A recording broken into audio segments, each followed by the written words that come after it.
¿Qué tal, mis estimados amigos y seguidores de esta página de asesoría y defensa jurídica para la familia? Ya estamos aquí de nueva cuenta con ustedes. Como ustedes saben, soy el licenciado Edgar Martínez Cruz y el día de hoy, como todos los miércoles, me acompaña la distinguida licenciada Gabriela Hernández. Licenciada, ¿cómo estás? Hola, buenas noches, muy bien, con el gusto de estar contigo y bueno, por supuesto que con nuestros seguidores como cada 8 días. Muy bien, pues para nosotros también es un gusto tenerla aquí, también compartir este foro con todos nuestros seguidores, sobre todo por tratar temas de actualidad, temas que también son gracias a ustedes quienes nos cuestionan, quienes nos hacen llegar sus peticiones sobre diversos temas, enfocados principalmente a la materia civil, a la materia familiar.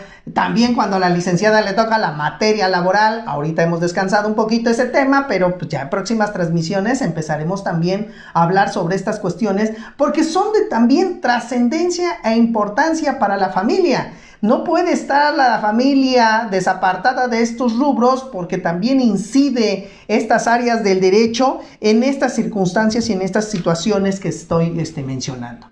Por eso, pues muchísimas gracias, licenciada. Es un honor también compartir aquí la mesa para poder llegar a nuestros seguidores, para que podamos también estar aquí frente a todos ustedes. Y bueno, pues ayúdenos a compartir la página, compartan precisamente esta sección en sus perfiles de Facebook, en sus diversas redes sociales, llamen a sus amistades, a sus conocidos, díganles que ya está dando inicio la transmisión sobre los diversos temas familiares que podemos tratar. Porque aquí, como siempre lo hemos sostenido, es para ayudar a las personas a que comprendan un poco este mundo del derecho. Es difícil hablar de todo el derecho, pues porque no podemos tratarlo así abiertamente, porque no es el foro adecuado. Pero lo que buscamos es ayudar a las personas a que comprendan esta magnífica ciencia, a que le entiendan un poquito, a tratar de hablarlo con un lenguaje claro, sencillo y especial para todos y cada uno de ustedes. Para esto son estas transmisiones, así que ayúdenos a compartirlas para que de esa manera podamos llegar a todo ese público que tiene necesidad de la cultura jurídica. Y muy bien, pues el tema que se va a tratar el día de hoy es una continuación, podríamos decir, del tema de hace 8 días. Que ya ven que aquí con la licenciada estábamos tratando el tema de la pensión alimenticia, cómo cobrar o cómo ejecutar la cuestión de la pensión alimenticia. Sin embargo, ahora vamos a tratar también, que va a ser una parte del rubro a considerar, pero vamos a tratar ahora los presupuestos necesarios para obtener o para que se dé una pérdida de la patria potestad. Este tema muy interesante porque hemos visto cómo la gente se suele confundir primero guardia y custodia con patria potestad. Sí. Llegan a la oficina, quiero quitarle la patria potestad y en realidad no quieren la patria potestad, sino lo que quieren es la guardia y custodia. O quieren la guardia y custodia y en realidad es un problema de pérdida de la patria potestad o suspensión de la patria potestad o algo por el estilo. Entonces esto es muy importante que primero sepamos diferenciar entre un concepto y otro para saber que en un momento cuál es el que va a ser más conveniente o no para la persona que lo esté mencionando. ¿No es así, licenciada? Sí, claro que sí. Y adicional a este punto de que la gente usualmente se confunde entre guardia y custodia y patria potestad, también igual tenemos muchos casos de aquellos que nos consultan para saber de, oiga, licenciada o abogado, ¿cómo le hacemos para quitarle el apellido a mi hijo? Porque ese es otro problema. Ese es otro, ¿no? Perdónenme que lo diga, pero parece que de chile, mole, pozole lo pueden hacer, ¿no? Sí. Le quiero quitar el apellido de mi hijo, del papá a mi hijo, porque resulta que nunca se ha hecho cargo, ¿no? Y luego a veces la intención es porque van a tener una nueva pareja o tienen una nueva pareja, pero adicional a ello hay quienes dicen, no, es que yo ahora quiero quitarle el apellido y quiero que quede solo como si fuera mi hijo, ¿no? Entonces, bueno, ahorita en el transcurso de nuestra charla, pues bueno, vamos a platicar precisamente de todos estos presupuestos, todas estas cualidades o características que pueden darse pues dentro de este tipo de juicios. Y primordialmente, bueno, pues vamos a empezar diciendo cuál es la diferencia entre guardia y custodia y patria potestad. pues en realidad la guardia y custodia, ¿a qué se refiere? Precisamente, pues bueno, el mismo nombre lo dice, a quien va a ser el padre que va a custodiar, no padre, el progenitor, porque actualmente ya tanto padre y madre tienen igualdad de derechos para detentar guarda y custodia de los hijos. ¿Pero qué es la guarda y custodia? Bueno, pues cuando uno de estos dos progenitores precisamente tiene esa custodia, tiene bajo su cuidado a los hijos infantes, porque ahora también ya no son menores de edad, sí. Entonces tienen bajo su cuidado a sus hijos infantes y ellos son los que se encargan, pues obviamente, pues de tenerlos bajo su resguardo, los tienen en su casa. Esto no quiere decir que le vamos a quitar los derechos al otro progenitor. En realidad la guardia y custodia es eso, tener la custodia de los hijos bajo su cuidado a los hijos. La patria potestad, ¿qué es? La patria potestad es aquella que por la misma naturaleza nos las da respecto de nuestros hijos. ¿Por qué? Porque, bueno, pues ambos padres siempre van a detentar esa patria potestad en tanto un juez no resuelva que alguno de los dos esté suspendido en la patria potestad, que se le condene la pérdida o, ¿qué otra opción hay? Suspensión, pérdida y limitación. Y limitación de la patria potestad. Entonces, la patria potestad en realidad es aquella que ambos padres tienen por el simple hecho de la naturaleza misma de ser padres. ¿Qué quiere decir? Bueno, pues que la patria potestad como que es el género y la guardia y custodia, digamos, puede ser la especie. Entonces, ¿de qué manera se puede perder una o se puede perder la otra? Pues bueno, cuando hablamos de guardia y custodia, generalmente cuando ambos progenitores se encuentran en una relación, ya sea de concubinato o sea matrimonial, bueno, pues ambos, generalmente ahí no hay pelea de quién tiene la guardia y custodia, porque pues al estar juntos, pues ambos tienen la guardia y custodia de hecho, no de derecho, ¿no? De hecho de los hijos. Cuando existe una separación de esta pareja, uno de los dos se va a quedar con los hijos, generalmente. Entonces, bien, bueno, pues el que se queda con los hijos, como lo repito, el que se queda con los hijos, de hecho, se está quedando con la guardia y custodia, pero no de derecho. ¿Cómo puede obtenerla de derecho? Acudiendo a un juicio en materia, hablando en Ciudad de México, un juicio en vía de controversia del orden familiar, que es la guardia y custodia, solicitar la guardia y custodia de los menores. ¿Para qué? Para que un juez dé una resolución donde decrete que esos hijos infantes, pues bueno, van a estar bajo la guardia y custodia de uno de los dos progenitores. ¿Qué quiere decir? Que uno de los dos va a detentar esa guardia y custodia, pero ambos van a continuar detentando la patria potestad de esos hijos infantes. ¿Qué pasaría si alguien viene y dice, oiga, es que fíjese que pues o quien fue mi esposo, el papá de mis hijos, pues resulta que no me da para la pensión alimenticia, no me da lo necesario para sostener a mis hijos, resulta que pues los ha abandonado porque desde que se separó de nosotros, pues ni siquiera les habla, no les dedica tiempo, no les dedica espacio, no sabe cómo están, no les da cuidados. Entonces hay un abandono respecto de mis hijos, ¿no?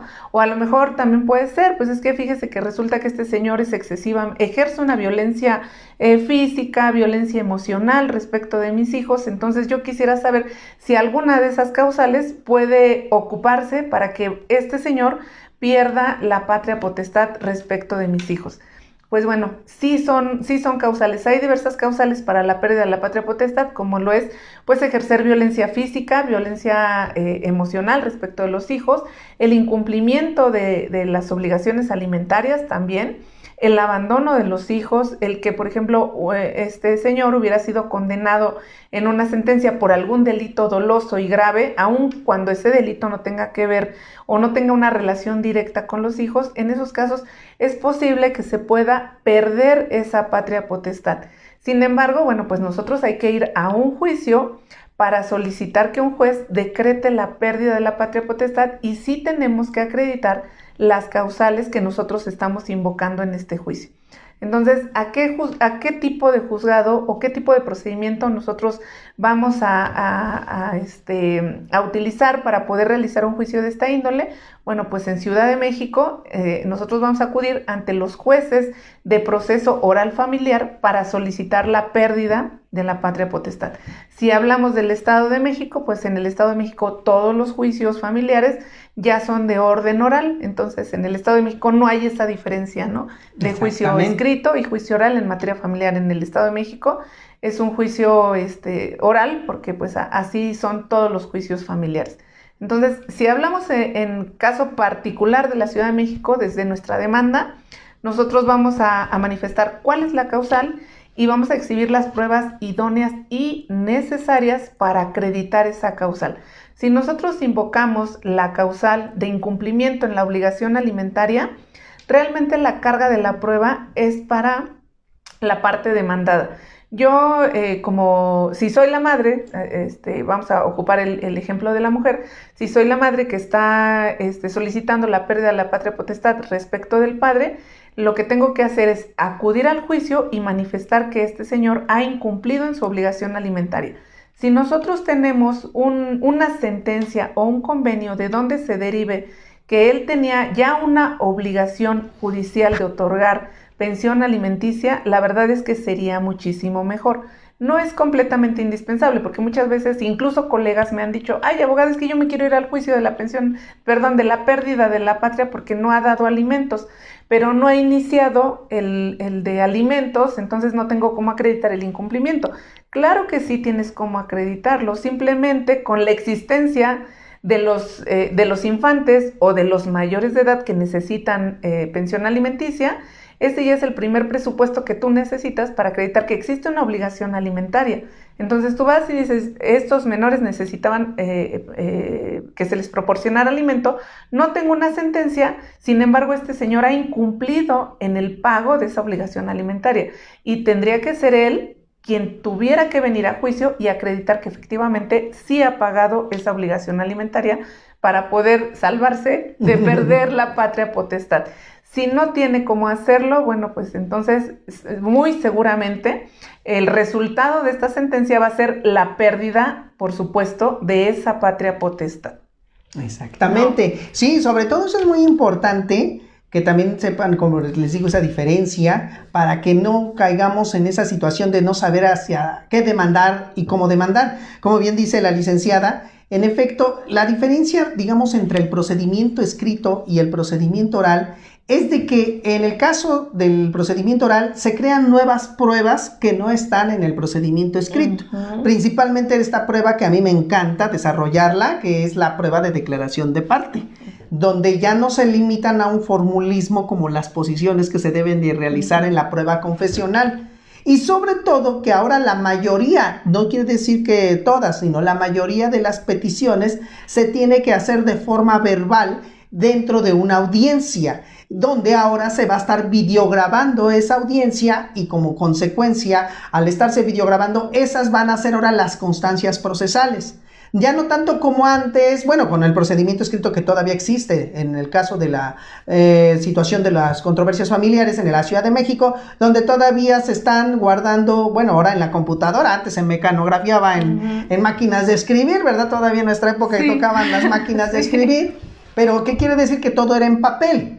No quiere decir que en el procedimiento oral no haya papel, claro que va a haber todavía diligencias por escrito, pero la mayoría de las argumentaciones, peticiones, hasta medios de impugnación, tiene que hacer en ese momento de la audiencia que se está generando en el procedimiento oral.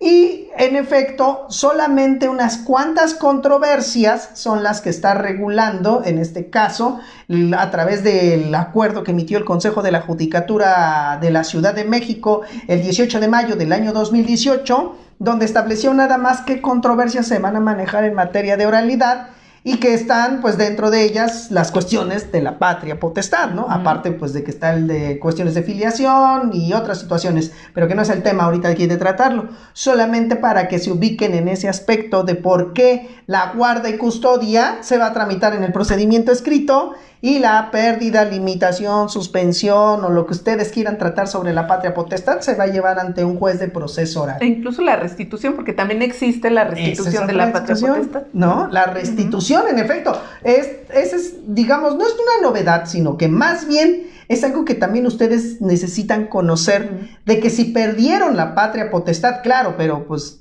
solamente en ciertos casos, bajo ciertas causales, ¿no? No, exactamente, principalmente el incumplimiento de obligación alimentaria, ¿no? Si al rato te pones al corriente, estás cumpliendo, llevas un año, está garantizado los alimentos, pues se puede iniciar un juicio de recuperación. De recuperación, sí. De la patria potestad, pero bueno, mientras también el chamaquito no haya cumplido ya los 18 años, sí, porque claro. híjole, luego también nos encontramos con esa situación que empezamos con un chamaco que tiene 16, todavía se siguen peleando la guardia y custodia y resulta que llega a los 18 años y se quedó sin materia el procedimiento, ¿no? Pero bueno, Gaby, y en este caso cuando tú hablas o estamos mencionando de los presupuestos para la pérdida de la patria potestad, en esta situación, ¿cuál es el procedimiento o cuáles son las pruebas idóneas que tenemos que tener presentes para acudir a un juicio de pérdida o suspensión o limitación de la patria potestad? Sí, vamos a ir por causales, ¿no? Ajá, exactamente. Sí, si estamos hablando, ya lo mencioné, si estamos hablando como la más popular entre las causales, que es el incumplimiento de la obligación alimentaria, bien, pues nosotros lo que vamos a ofrecer en el juicio, si es que tenemos un juicio previo donde se decretó ya una pensión alimenticia, ya sea a través de una sentencia o de un convenio, por supuesto que vamos a llegar a estas documentales públicas, que es el convenio o la sentencia de donde se generó esa obligación alimentaria. Obviamente, pues el acta de nacimiento también como documental pública para acreditar la afiliación entre las partes. La declaración de parte, que también es muy importante, lo que tú habías comentado, o siempre has comentado, y que también lo conocemos, que aquí en Ciudad de México hay declaración de parte forzada. Ajá, y la declaración de parte propia, que pues obviamente, bueno, a mí también me suena ilógico y ridículo que yo vaya a poner en jaque a mi propio cliente ofreciendo la declaración de parte propia, ¿no? Entonces, la más adecuada es la declaración de parte forzada de la parte demandada. Y en algunas ocasiones pues también se pudieran ofrecer testigos, pero realmente con este tipo de causal no sería tan necesario ofrecer testigos. ¿Por qué? Porque existe, por supuesto, la necesidad imperiosa cuando se trata de alimentos de orden público, que pues un menor de edad necesita el pago de alimentos, ¿no?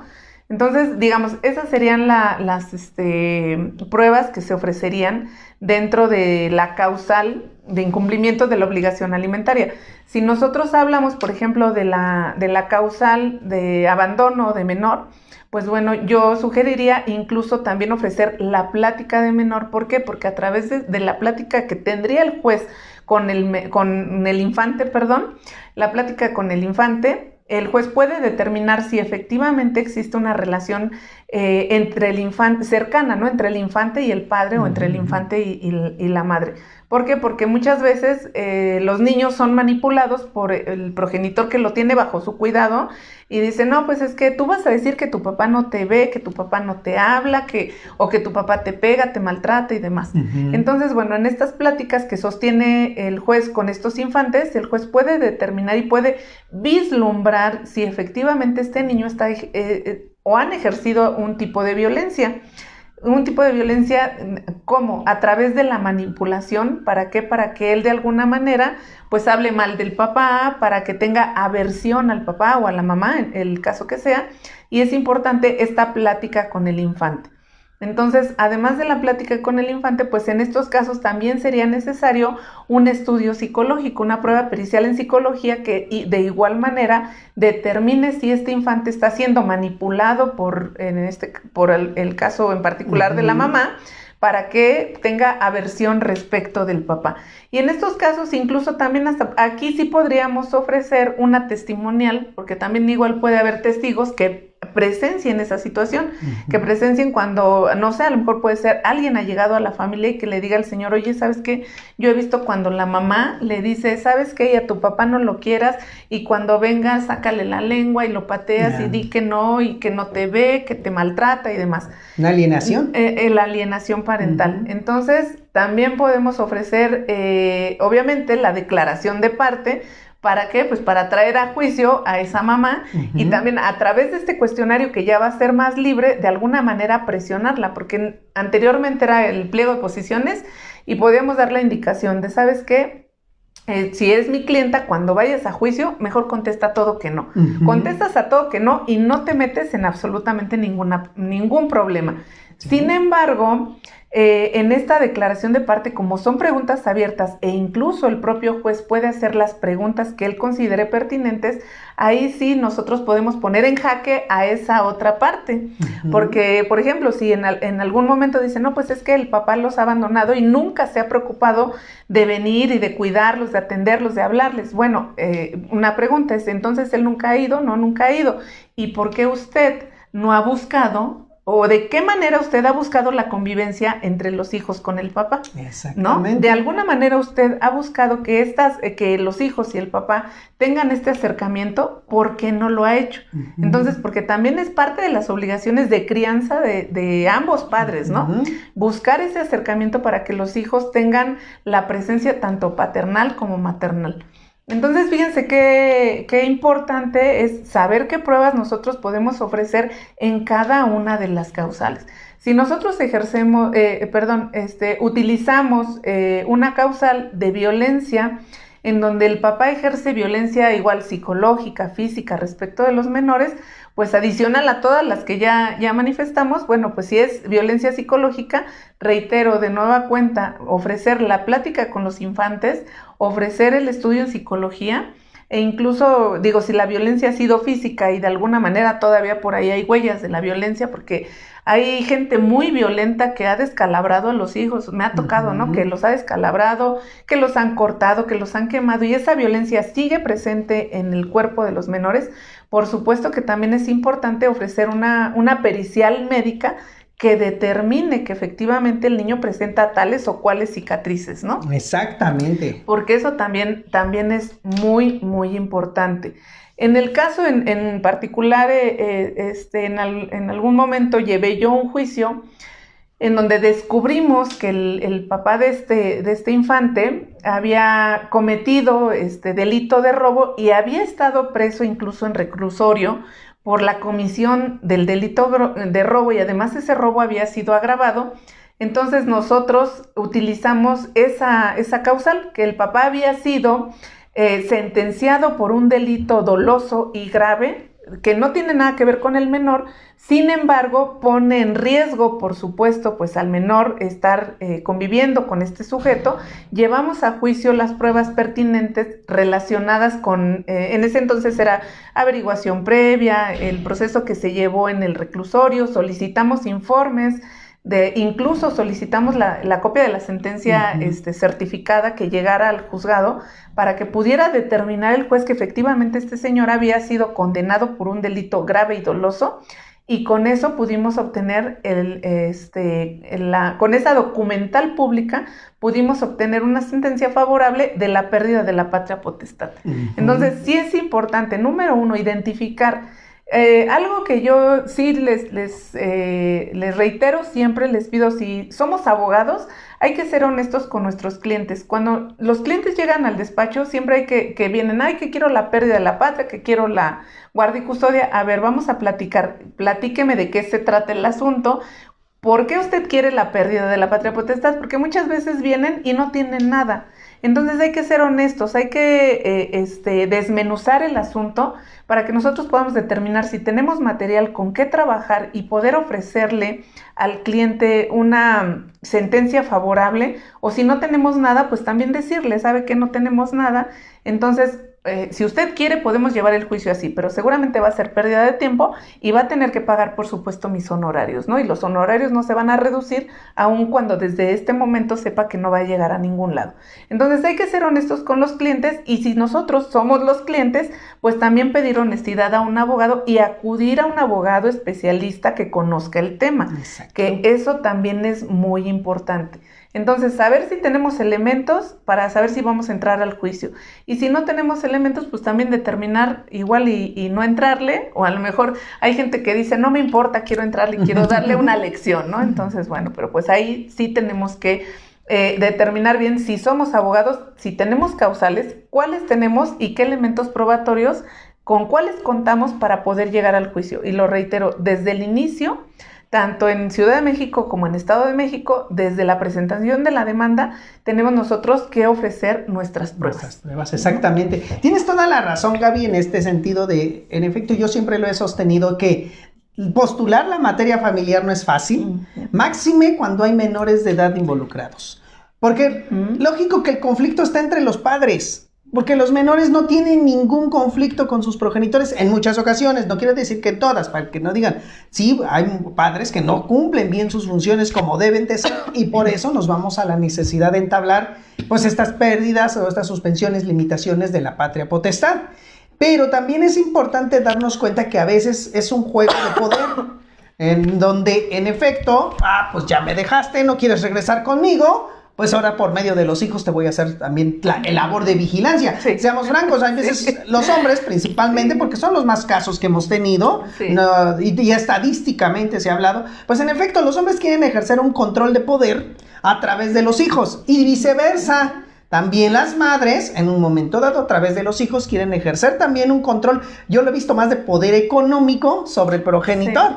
Entonces empieza esa lucha que se están dando hasta con la cubeta, perdónenme la expresión, pero ahí en los juzgados, donde sacan a relucir sus trapitos al sol, donde dicen, no, pues es que tú me tratabas mal, me pegabas, y eso lo quieren desprender en el hijo.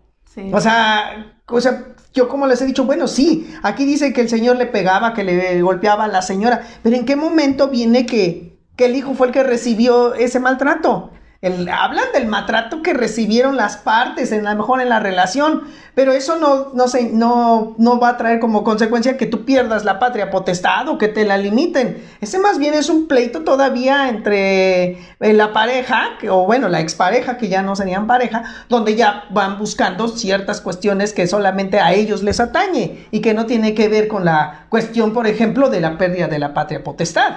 Entonces, esto es muy importante que a veces también, y como abogados, darnos cuenta de esa circunstancia, como bien dijo la licenciada, tratar de ser honestos también hasta con el cliente y hacerle ver, bueno, yo en lo particular a veces sí soy un poco enérgico, hasta en las asesorías que estoy aquí impartiendo a las personas, porque sí me doy cuenta que en realidad el pleito todavía es entre ellos como padres y dónde dejan a los hijos o dónde dejan a los menores. Se supone que para eso se separaron, para estar tranquilos, pero parece ser que al contrario, se dan más duro y bonito, ¿no? Hasta con la cubeta, como les digo comúnmente. Pero no se dan cuenta que en realidad son los hijos los que están llevando la peor parte. Que tienen que someterse a pruebas psicológicas los hijos. Que tienen que ir al juez para que en un momento dado se les escuche. Que luego a veces hasta vienen los propios padres y dicen, pero es que no se le escuchó adecuadamente, o que se suspendió la audiencia porque no llegó el asistente de menor, que no llegó el agente del Ministerio Público, y tantas cosas que nos vamos encontrando dentro de un procedimiento de esta índole. Que aunque, por ejemplo, el procedimiento oral busca también la celeridad y busca la rapidez en la solución del conflicto, pero nos damos cuenta que a veces no es tan rápido. Y luego más si se nos atraviesa una pandemia y hasta los temblores, para que en un momento dado el juzgado justifique también de que no vamos a trabajar, que estamos pendientes a ver si mañana abren los juzgados de la Ciudad de México, ¿verdad? Porque ya nos dice la licenciada que en materia laboral ya las juntas no... Sí, la Junta de Conciliación local no va a abrir ni jueves ni viernes. Es muy bueno para descansar todavía, salimos de vacaciones, de un puente y luego otra vez... gracias, 19 de septiembre, ¿no? Pues entonces, esto es a lo que vamos, se dan cuenta del problema que a veces procesalmente se vive, que a lo mejor a mí me tocó, bueno, no tiene nada que ver con patria potestad, pero recientemente tuve un asunto de violencia familiar, donde se tenía que sacar al agresor familiar del domicilio, o al presunto, se le llama presunto agresor. ¿Y qué pasó? Que llegamos al lugar, llegaron hasta las patrullas, porque en el Estado de México es muy benévolo en este procedimiento, porque notificando la demanda y también diciéndole vas para afuera, ¿no? Pero llegamos con las patrullas, llegaron al domicilio y ya cuando me dicen la notificadora, ¿qué cree, licenciado? Que no vamos a llevar a cabo la diligencia. Y bueno, ¿pero por qué si estamos todos involucrados, no? Ya, y además estamos hablando de un acto de... No, es que la calle, como usted me la puso, no está igual. Aquí es primera de quién sabe quién y usted nomás me puso la pura calle normal. Así que no es la misma calle, lo siento mucho, vámonos, no podemos hacer la diligencia. Entonces, digo, ahí me puse a pensar, Está bien, hay que ser muy cuidadosos y formalistas con el lugar donde vamos a notificar. Pero si estamos hablando de un asunto de violencia familiar, donde yo creo que el interés superior es el salvaguardar la integridad física, psicológica de la víctima, y por un formalismo, por una calle mal puesta, que no se podía a lo mejor ahí sí corregirle y decir, pues si estoy hablando de violencia, tengo que salvaguardar los derechos de esta persona. Ah, no, espérate, no, vámonos porque no nos dijeron que era la misma calle. Pues mira, bueno, yo ahí, la verdad, en mi particular punto de vista, creo que tiene que ver con los funcionarios. Porque sí, efectivamente, si estamos hablando de una cuestión de violencia donde vas a salvaguardar la integridad de alguien, sea mayor de edad, sea un infante, sea un adulto mayor, no importa quién, pero precisamente por eso incluso ya lo hablábamos en otras sesiones, pues existe incluso la ley general para ¿de acceso? De acceso a las mujeres para una vida libre de violencia. Uh-huh. Entonces, con este tipo de instrumentos, por ejemplo, en este caso esa funcionaria que es la notificadora en el Estado de México, sí tenía elementos suficientes para decir, no me importa, una calle está mal, pero atendiendo a esta ley, que además es general, pues bueno, yo puedo ir y hacer la diligencia, porque está de por medio la integridad física de una persona, ¿no? Inclusive hasta la Ley General de Adultos Mayores. E incluso la Ley General de Adultos Mayores, porque en ese caso en particular, pues la cliente es un adulto mayor, ¿no? Exactamente, 85 años, imagínense, entonces con mucha mayor razón. Pero en efecto todavía nos encontramos, estamos tratando a lo mejor un ejemplo diverso del tema,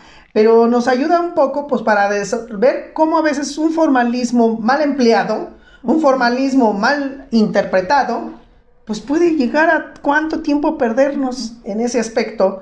Y entonces enfocados ahorita a la pérdida de la patria potestad, también ese es el detalle.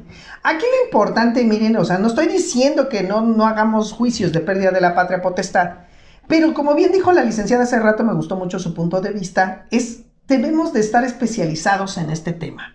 Saber si es funcional o no esa pérdida. Si nada más como bien dijo la licenciada, la quiere nada más porque hay que quitarle los apellidos. Ya estoy harto de que traiga el apellido. Se ha hecho cargo más mi segunda pareja que la primera con la que estuve. Él le da techo, comida, educación, etcétera. Bueno, ¿por qué no lo escogiste desde el principio, no? O sea, no es lo que yo digo. Se me ocurre, ¿no? Pero si todavía, o sea, pero algo muy importante que comprendan en este aspecto estas personas. ¿Qué se protege ahí? ¿Por qué no puede hacerse ese cambio arbitrario de apellidos? ¿Qué es lo que se está protegiendo de tal manera que, como dicen ustedes, bueno, pero es que el otro es el que se ha hecho cargo, pero ¿por qué tiene que seguir llevando los apellidos del primero? Pues en principio se dice que es porque toda persona tiene derecho de saber su origen. Uh-huh. Y como todos tenemos derecho a saber nuestro origen, ¿cómo se va a determinar el origen biológico de alguien? A través de la imposición de los apellidos. Y sí, es una imposición porque la ley ordena que se debe de poner un nombre patronímico y un nombre de pila. Y el patronímico se compone de apellido paterno y apellido materno. Ya no digo el orden porque ya lo permiten las legislaciones cambiar el orden, pero en la práctica no se está logrando al 100%. Por una sencilla razón, porque no hay formatos. No hay formatos para que puedas colocar primero el apellido materno y luego el apellido paterno. Actualmente los formatos siguen existiendo como se ha manejado apellido paterno y materno. Por eso en ocasiones no se puede establecer ese cambio de apellido. Uh-huh. Pero si ustedes quieren irse a la pérdida de la patria potestad para poder cambiar el apellido, no es tampoco la vía tan idónea. Porque lo que ustedes van a lograr con una pérdida de la patria potestad es de que el progenitor biológico pierda los derechos que pueda tener sobre ese hijo o esa hija, más no las obligaciones. Porque también ese es el temor que tienen. Oye, voy a pedir la pérdida de la patria potestad, entonces ya no me va a dar dinero, ya no me va a dar la manutención. No, la manutención se va a tener que seguir dando. Pero si tú, aprovechándote de esa pérdida de la patria potestad, quieres para llevarlo al ámbito de ponerle los apellidos de la pareja con la que se tiene, bueno, ahí se tendría que hacer otro procedimiento, y es el procedimiento de adopción. ¿Sí? Esto es muy importante. Si ustedes se atreven a ir y dicen, pues lo vuelvo a registrar, acuérdense una cosa, el doble registro es un delito. Uh-huh. Y al rato se están ahí rompiendo las vestiduras, porque, yo no pensé que pudiera hacerlo, etcétera, y ya cuando ven, ya llegó la gente del Ministerio Público y les dice, ¿qué crees que este menor tiene doble registro. Entonces, ahí es donde a veces muchos colegas lo han aconsejado, y lo digo porque a mí me llegan aquí que dicen, es que otro abogado me dijo que lo podemos registrar en otro estado de la República y que no hay ningún problema. Háganlo. Después al rato no vengan chillando de que se generó un hecho delictivo y al rato están sufriendo una persecución penal. Entonces vean nada más estos aspectos muy importantes que a lo mejor ustedes al principio no lo pueden ver de forma inmediata, pero que por dejarse llevar por alguien que en un momento dado les aconsejó, que fue el compadre, que fue esto, que fue el otro, pues qué bueno si nunca se entera la autoridad estatal, pero si el día de mañana se entera, estás cometiendo un delito sobre estos aspectos, ¿o no? Sí, claro. Sí, por supuesto. Antes de llegar casi al final, bueno, hay un punto que hace rato comentaste y difiero un poquito y quiero que lo comentemos. Es que hace rato lo que comentabas que, sí, en efecto, generalmente hay una lucha de poderes siempre cuando se trata de un rompimiento de una relación. Y comentabas que, bueno, pues a veces dicen, no, es que hablamos en la demanda, pues es que él ejerció, por ejemplo, soy la mujer, y digo, es que él ejercía violencia sobre mí y eso repercute sobre los hijos. Yo considero que sí, o sea, sí hay una violencia, y yo la considero y la llamo violencia colateral respecto de los hijos. Sí pueden ser víctimas de violencia los hijos de esta manera colateral. Difiero en esa parte, ¿no? Mi argumento es, si existe violencia del padre respecto de la madre y los hijos presencian la violencia que están ejerciendo sobre su madre, por supuesto que eso sí les va a afectar a ellos en cuanto a cuestiones emocionales y sentimentales. En lo que sí coincido contigo es que esto no es esta no sería una causal idónea para la pérdida de la patria potestad, pero sí podría ser una causal dentro de un cambio de guarda y custodia. ¿Por qué? Porque sí hay una violencia que se ejerce de manera indirecta respecto de estos infantes, y que además esa violencia puede marcar su futuro, porque al final de cuentas, esto ya es harina de otro costal, pero está comprobadísimo que todos traemos, pues ciertos, a lo mejor digámoslo, traumas de cuando somos niños, y que esto lo venimos arrastrando durante toda la vida y en la vida adulta nos representa un problema. Entonces, sí hay una violencia colateral cuando los hijos presencian la violencia física o emocional que el padre ejerce respecto de la madre o viceversa. Lo que sí coincido contigo es que no es una causal para la pérdida de la patria potestad, pero sí puede llevarse a juicio a lo mejor en una cambio de guarda y custodia, ¿no? Fíjate que sí estoy de acuerdo contigo con lo que tú mencionas, que sí puede ser considerada una violencia colateral para un menor de edad. Pero bueno, yo en la práctica que me he encontrado es que no lo manejan de esa manera, Gaby. O sea, lo manejan de manera muy individualizada. Uh-huh. Si tú no manejas en una demanda ese argumento como lo estás estableciendo, tenlo por seguro que lo acepto. O sea, tienes razón. Uh-huh. O sea, ¿sabes qué? Espérate. Es que si hay una violencia contra el menor, y a lo mejor vamos a tirarle que sí pudiera inferir hasta para generar una suspensión de la patria potestad, no tanto una pérdida, pero una suspensión, porque no estás cumpliendo también con unos elementos de las obligaciones de crianza. Sí. Es darle un buen ejemplo, o sea, darle un buen ejemplo a tu hijo, sí, para que él el día de mañana pueda ser un buen hombre de vida o una buena mujer también, ¿por qué no? Pero en efecto, pero no se maneja así. O sea, lo manejan de manera muy individualizada, y entonces lo conveniente sería que si aquí que nos están viendo colegas abogados quisieran utilizar esa violencia como un factor para la limitación hasta de la patria potestad o suspensión, pero que en efecto se argumentara de ese modo y se manejara esa situación así como lo estás mencionando. Pero pues bueno, yo me he dado cuenta que la mayoría no lo maneja así. Sí, o sea, por eso les paso el tips, porque yo en mis demandas, sí lo manejo así y me ha resultado. Ajá. Entonces, por eso me atrevo a debatir tu punto. No, y estoy de acuerdo, y yo también, yo también corrijo, pero también menciono de que en la práctica, bueno, excepto tú que dices que qué bueno que lo planteas en las demandas, por eso ya le pido de favor que me ayude a redactar en las mías. Entonces, en efecto, nos damos cuenta de esa circunstancia como una forma de manejar los hechos nos puede ayudar a obtener el derecho correspondiente. Así es. Porque en efecto, si nomás lo menciono de que el señor llegaba, pateaba a la señora, la golpeaba, le limitaba el gasto, etcétera, pues sí, pero así se ve como que la violencia es directamente a la mujer, ella, nada más, ¿no? Y que tiene que ver con la patria potestad, porque recordemos una cosa, los jueces no pueden tergiversar los hechos, ¿no? O sea, dice, bueno, pues sí se acreditó que hay violencia, pero para la mujer, pero estamos no en un juicio de pérdida de la patria o suspensión de la patria potestad. Pero en efecto, si manejamos eso, que me parece muy interesante, me gustaría que después lo platicáramos bien, eso de violencia colateral, tiene toda la razón. O sea, sí, un hijo, pues claro que le duele. Si llega su papá y golpea a su mamá, le duele, o viceversa, porque hay hombres golpeados, Gaby. Sí, yo soy uno de ellos, nada más que yo no quiero que en un momento dado se enteren. Contrátame. Tú que has defendido hombres, mi querida Gaby, que a ti te ha tocado el destino que te lleva a defender hombres, que pobrecitos como yo. Y cómo, bueno, tú has manejado mucho defensa de hombres que efectivamente utilizan a los hijos, las mujeres para manipularlos. O sea, cómo has tenido grandes peripecias donde todavía esta perspectiva de género no tan fácil la manejan las autoridades jurisdiccionales. O lo equivocan. Sangre, sudor y lágrimas. Exactamente, o sea, ¿qué te vas por el ámbito penal? ¿Qué te vas por el ámbito familiar? ¿Qué te vas por el ámbito civil? Amparos y toda la cosa. Y que también esto es muy importante, digo ahora, pues aplicándolo a la clientela, ¿no? A la gente que nos contrata, que deben de confiar, digo, si ustedes ya lo eligieron también, deben de confiar en su abogado. No todo se gana a la primera, que quede claro.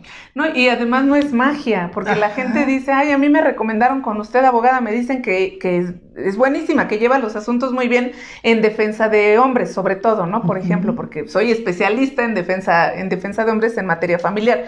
Pero la gente piensa que es magia, o sea, te dicen, no, pues la abogada es muy buena en el trabajo que desempeña y creen que van a llegar y por obra de magia la siguiente semana ya voy a tener resuelto su asunto.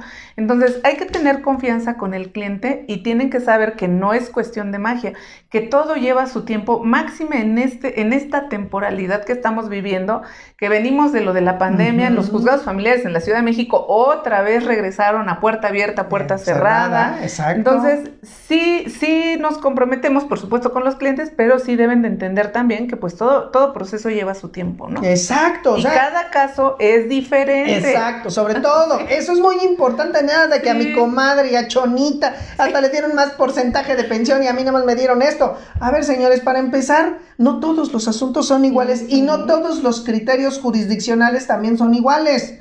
El juez, como yo le he dicho, ¿cuál es el factor que, por ejemplo, para fijar una pensión alimenticia provisional? Ojo, provisional, que tiene que tomar en cuenta el juez para dictarla. Pues como yo siempre he dicho, pues como amanezca el juez ese día. Si el juez ese día viene enojado contra las mujeres, no quiero decir por qué, pero viene enojado contra las mujeres, denles un 10% nada más, ¿no? O si el otro viene bien contento, lo atendieron bien, pues adelante, dale un 40, un 50%. O sea, ese es el primer factor que también debemos de analizar, que el factor humano. Somos seres humanos. Y cada quien ve ahora sí, como dicen los toros, desde la barrera, como en un momento le toca verlos. Son perspectivas que se tienen que manejar. Lo que nosotros tratamos de buscar es un poco la objetividad conforme a lo que nos establece la legislación. Pero pues tenemos la legislación, tenemos la jurisprudencia, tenemos el criterio del juez, que hasta te dice, pues apele. Si no le gustó mi decisión, si no está de acuerdo, apele o grite, haga lo que quiera. De todos modos, yo ya resolví.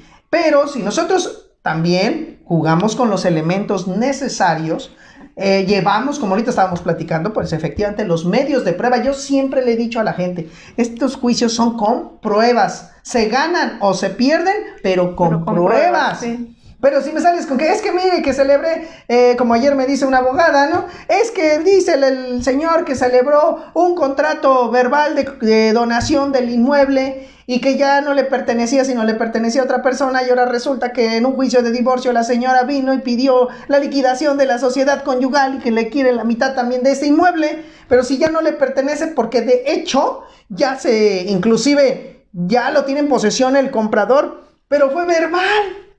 Y entonces ahora, ¿cómo acreditamos que en efecto ya hubo una traslación del dominio? Y cuidado, porque resulta que si hubo una traslación del dominio y no se le avisó al cónyuge cuando estaban casados, pues al ratito hasta se pide una nulidad de esa venta. Entonces, vean cómo a veces no se dejen llevar nomás por el canto de las sirenas, sino que debemos de aterrizar bien el caso concreto, porque si vieran cada asunto que nos plantean, sí, que de verdad yo digo, no, pues ahora sí que casos de la vida real se queda corto y como dice el dicho también, entonces son estas situaciones lo que nosotros tenemos que tratar. Pero no sé si quieres decir algo que antes, mi querida Gaby, para que pasemos a las preguntas y respuestas, algo que quieres. Sí, reiterar lo que comentabas, como tener una perspectiva diferente, volvemos al punto, ¿no? Si nada, lo que hablábamos, si decimos, no, pues la señora sufrió violencia, el juez no va a resolver como queremos resolver, pero si nosotros hacemos un argumento diferente para llevar al juez de la mano hacia donde nosotros queremos que visualice nuestro argumento, entonces podemos tener pues muchas cartas sobre la mesa con las cuales podemos obtener una sentencia favorable. Entonces pues sí hay que tener esta visión de poder llevar al juez de la mano hacia lugares recónditos del derecho que pues nos puede abrir muchas puertas, ¿no? Entonces hay que tener esa visión, colegas abogados. Y bueno, pues como tú lo dices y te lo voy a robar ahora, el tiempo no es nuestro mejor aliado. Bueno, entonces, perfecto, pues vamos a dar contestación a algunos saludos y algunas preguntas que ya nos están formulando para tratar de darle respuesta lo más que podamos. Si no podemos, discúlpenos, no es nuestra situación de no quererlo hacer, sino que, pues ya saben, el factor tiempo. Pero bueno, pues vamos a empezar aquí.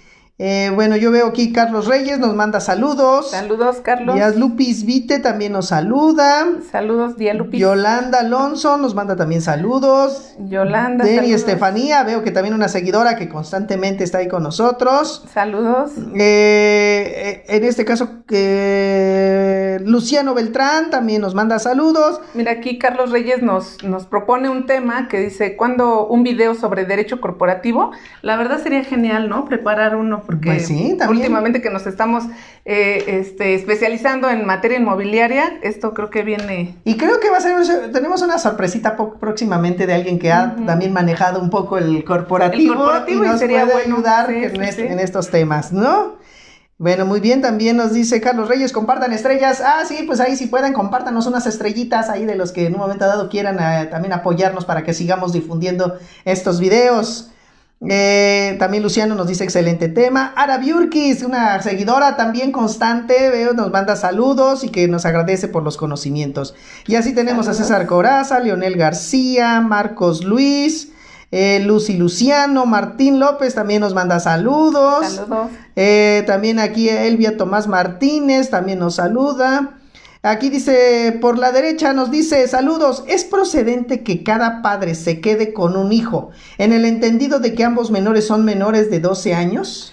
Sí es procedente siempre y cuando ambos así lo acuerden. Finalmente, para llegar a un acuerdo de este tipo tendría que ser un acuerdo de voluntades en donde ambos así lo acepten y de alguna manera, pues bueno, lleguen a un convenio, por supuesto, judicial. Generalmente cuando se hacen convenios fuera de juicio, pues no tiene validez alguna. Si ustedes llegan a un procedimiento judicial y hacen un convenio de este tipo, sí es permisible por parte del juez, siempre y cuando sea a través de convenio, porque nunca va a haber un juez que divida a los hermanos, que diga, tú te quedas, como hay dos hijos y son papá y mamá, tú te quedas con papá y tú te quedas con mamá. En realidad, nunca se va a lograr una sentencia de ese tipo, únicamente podría ser permisible a través de un acuerdo de voluntades de ambos padres, ¿no? Y aún así también, tomando en cuenta, porque el juez también a veces hay jueces que sí lo toman, que no le afecte, aunque las partes lo hayan determinado. Pero oye, pues si están acostumbrados dos hermanitos a vivir juntos, a apoyarse, estar hasta juntos en la escuela, etcétera, pues yo creo que va a ser también muy difícil que en un momento por convenio nada más de las partes se determine su separación, ¿verdad? Pero bueno, cada caso es individual. Particular y diferente. Bueno, también nos saluda Ágata, Brad Sparks, también nos saluda. Bueno, nos dice, ¿qué cambia entre un juicio escrito y un oral? Ya creo que lo comentaste, ¿no? En que en el oral prevalece la parte oral, como su nombre lo indica. Las audiencias son más orales. A diferencia del procedimiento escrito, que todo se tiene que primero consagrar por escrito. Entonces, eso es la principal diferencia. Y se busca en el procedimiento oral la celeridad, a diferencia del procedimiento escrito, que se busca más la formalidad. Sí, y en el procedimiento oral se busca mucho el principio de veracidad. porque en el procedimiento escrito sí se puede prestar un poco más a que se la verdad, lo que le digo, la verdad, ¿no? La verdad formal. En el procedimiento escrito, verdad formal. En el procedimiento oral, la verdad real de los hechos, ¿no? Así es.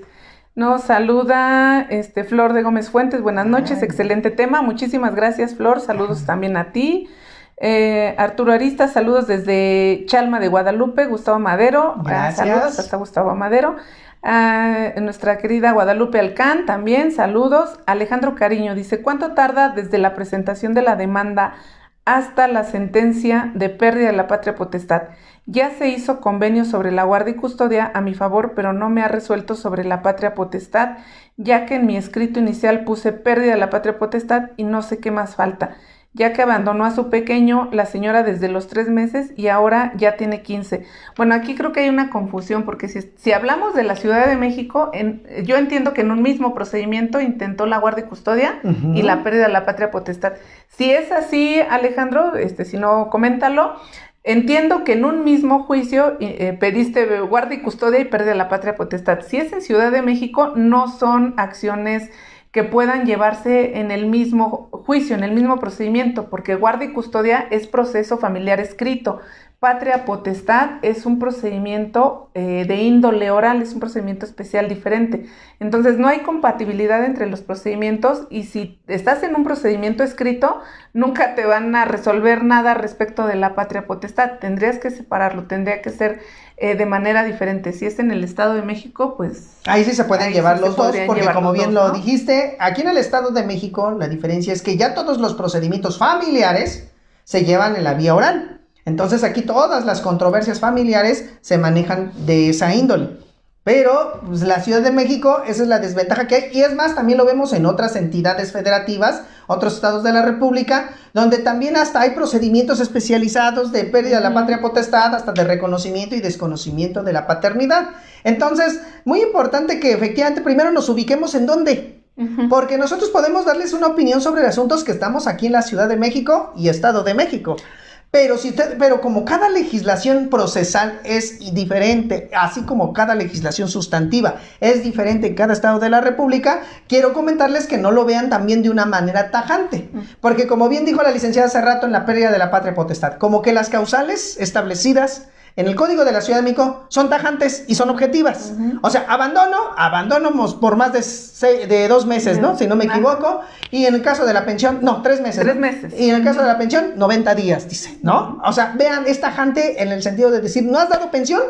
Si pasan 90 días y no diste pensión, ¿qué crees que es causal para la pérdida de la patria potestad? Igual se puede manejar desde el punto de vista del abandono. Nos dice que es en el Estado de México. En el Estado de México, cuidado, porque la legislación del Estado de México es un poquito todavía media confusa, se sujeta a mucha interpretación, no es tan objetiva, es muy subjetiva la aplicación de la norma. Entonces, pues esa palabra de abandono inclusive ha llegado en ocasiones a decirse en el Estado de México que el abandono debe de involucrar el que se ponga en riesgo la vida del propio menor. Entonces ahí empezamos con ese dilema. No solamente hay que acreditar el abandono, sino que acreditar que puso en riesgo la integridad física y moral del menor, y por esa circunstancia es también ahora sí que posible la pérdida de la patria potestad. Maclaus Lobo, que además también es un seguidor continuo. Gracias. Saludos, dice buenas noches, agradecidos por compartir sus conocimientos, Dios los bendiga. Muchas gracias, también Dios te bendiga a ti que siempre nos sigues. Salva Pagú, saludos abogados, también nuestra querida Salva, también siempre está con nosotros. Mine Rodríguez, saludos desde Hidalgo. Carlos Alfredo Torres Aguilar, buenas noches abogados, buenas noches. John M. Mercado, buenas noches también. María Jovita, muchas gracias por compartir sus valiosos conocimientos, saludos. Edith Jauregui, nada más que está un poquito larga su pregunta. La contestamos yo creo que después, Noemí. Dice Noemí Pilares, un cordial saludo, licenciados, éxito, bendiciones, gracias por compartir conocimientos. Lupito Dom, buenas noches, saludos desde Villahermosa, Tabasco. Saludos hasta allá. Jorge Alberto DR, durante la pandemia di pensión alimenticia a pesar de no tener un empleo. Actualmente sigo sin empleo y sin dinero. Durante todo este tiempo nunca me dejaron ver a mi hija y actualmente tampoco me dejan entablar comunicación alguna por ninguna vía. con ella. La señora solo de hecho se quedó con la guardia y custodia, no porque yo haya cedido.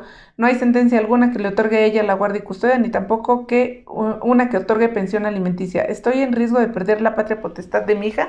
Sí, está en riesgo de perderla si no cumple con la obligación alimentaria. Nuevamente volvemos, hay que saber de qué entidad de la República se trata el asunto.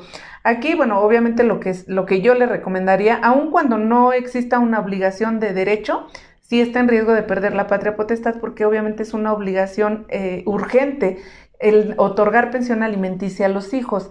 En el caso que no le permiten ver a su pequeña hija, ese caso es de todos los días y es de muchísima gente.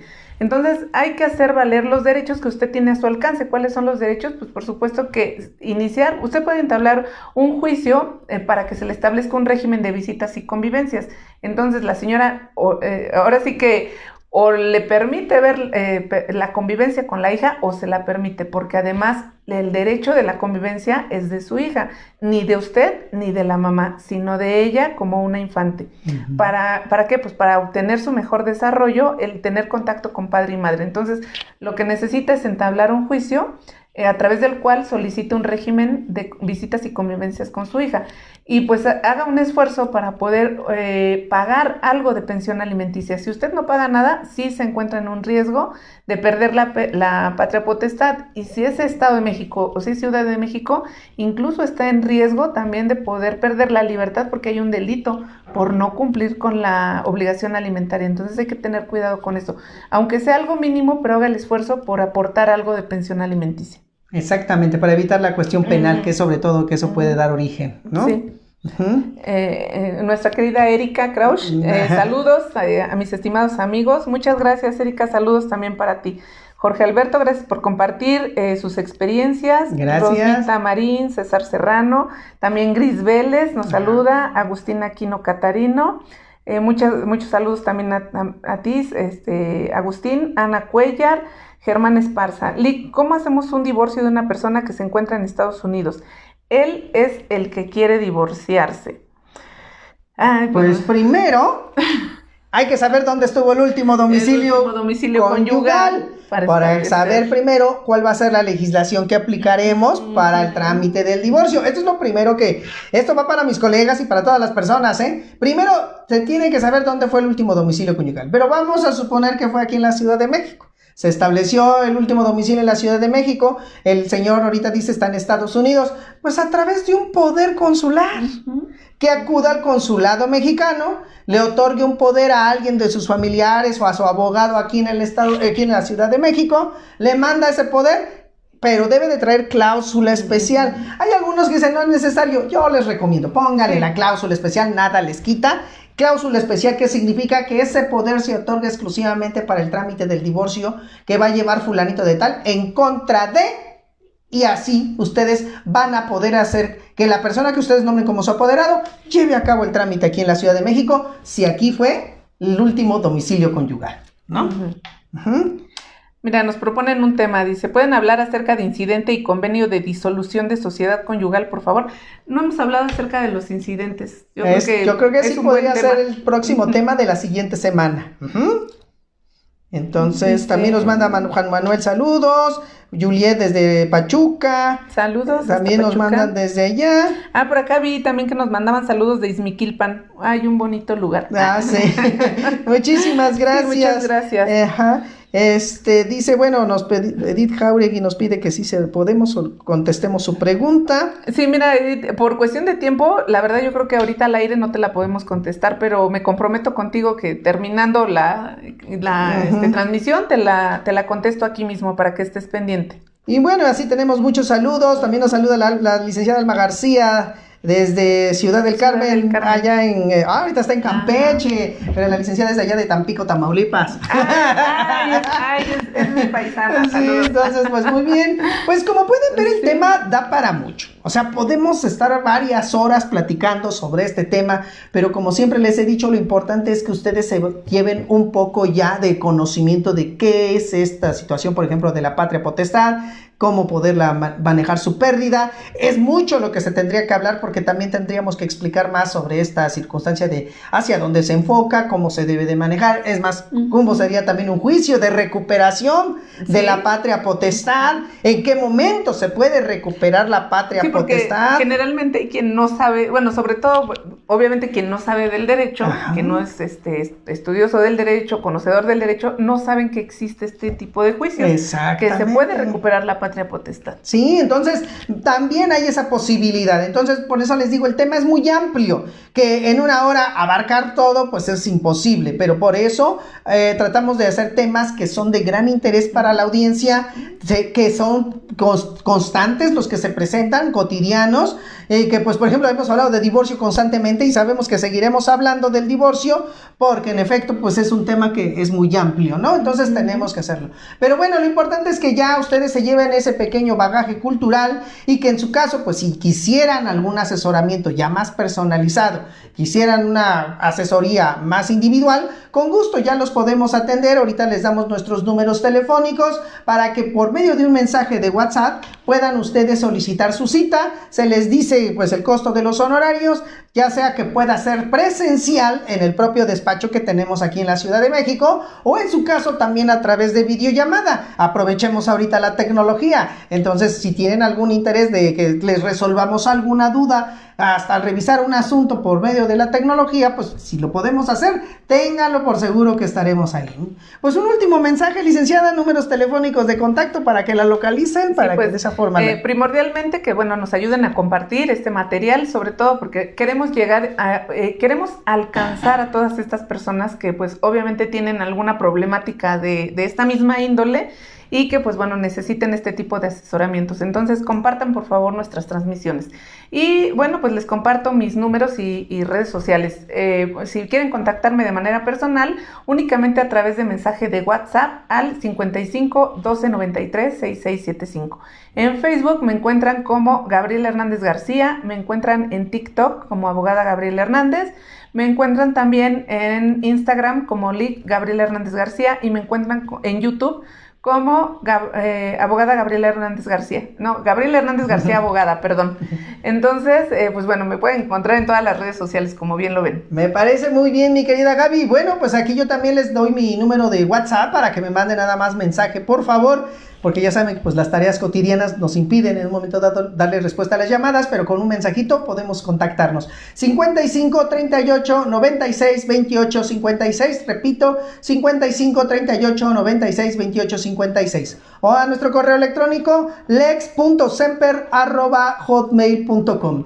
Y bueno, como siempre, les pido que estén al pendiente de la página, porque estamos ya también subiendo las convocatorias que impartiremos en el próximo mes de octubre, tanto la licenciada como su servidor, y que en este caso ya tenemos uno para el 1 de octubre, que ya tienen ustedes la convocatoria, que es el referente a la usucapión o prescripción positiva y la inmatriculación. Y el siguiente sábado, que será 8 de octubre, desde este momento les aviso, la licenciada Gabriela Hernández impartirá un curso muy interesante que será sobre el juicio de amparo en materia familiar. Un tema que pues de verdad es de gran interés, más que conocer el juicio de amparo es muy importante, pero sobre todo hablaremos sobre el juicio de amparo de forma práctica. No nos limitaremos a qué dice la ley de amparo, lean su artículo tal y todo, sino que se aterrizarán con casos reales, de verdad que hemos tenido a lo largo de nuestras experiencias y que les va a ayudar bastante con lo que la licenciada exponga. Así que estén al pendiente, por favor, inscríbanse pronto, háganos llegar sus solicitudes y con gusto nosotros los atenderemos. Muy bien, pues miren, pues llegamos al final de esta transmisión el día de hoy, pero no lo olviden que tenemos transmisión el próximo lunes, el próximo miércoles y el próximo viernes. Empezamos también ya las transmisiones de la próxima semana. Esta semana hasta aquí llegamos, pero la próxima semana ya nos vamos a reincorporar lunes, miércoles y viernes, y se incorpora también una abogada nueva aquí también con estas difusiones de la cultura jurídica. Pues muchísimas gracias, Gaby, para mí es un placer siempre estar aquí contigo, y pues gracias a nuestra audiencia y nos vemos en próxima transmisión. Que tengan excelente noche, hasta luego.